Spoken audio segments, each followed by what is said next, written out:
Essaye. Na. Zéro. Balance.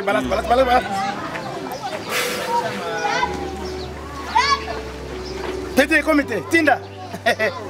Et comité. C'est que Rame Mutakati. Hein? Olobi. Rame nde kati. Nga message yango ya confirmation. C'est que wana Rame nde kati. C'est quand on fout Rame te. Pas mal. Et kati yo et kati nga. Et kati nde pas na nga message yango ya configuration. Aussi aujourd'hui déjà ni unité. C'est qu'on n'est pas non des Rame kati.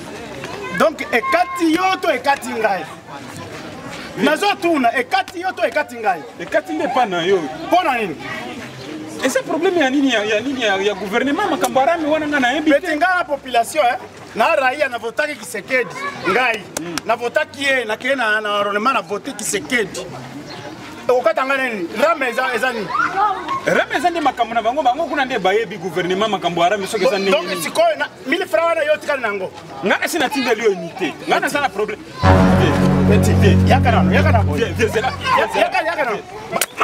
Petit ko sala ngate. Malembe vieux. Na biboy. Eza problème na biboy. Na biboy. Eza des problèmes ara. Na biboy. Ko sala ngate. Zong 1000 francs. Vieux. Zong 1000 francs wana zongi sa. Malembe kasi. Zong sa.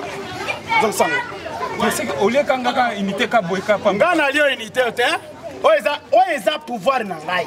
Ngana population. Na votaki Kisekedi po apesa biso pe. Oyoki?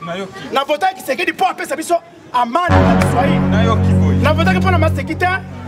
Buzo ba na bozo sala. Eza population. Eza nde bango kuna. Biso pe. Biso na bisayo. Kende oye bisa réseau. Kende bisa RTR soki Orange soki Vodacom. Ba solo na gouvernement. Biso population toboyi makambo ya Rame. Oyoki? Toboyi yango. Yo kana bisa yo. Kebaka. Ezanga ite. Ezande kati Tshisekedi wana lobi bango kuna nde bayebi makambo ya Rame. Oyo eza Nord Kivu. Na yebi ve. Oyo eza Nord Kivu. Na yoki. Oyo eza Nord Kivu. Je me pesa ngata 500 francs vieux. Ozuka 1000 francs nyoso kaka. Pesa ngata 500. Est-ce que yo kakate? Yo.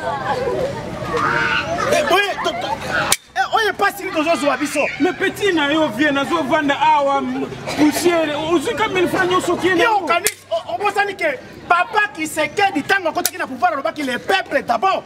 Mais peuple yango zo sala. 1000 francs na zia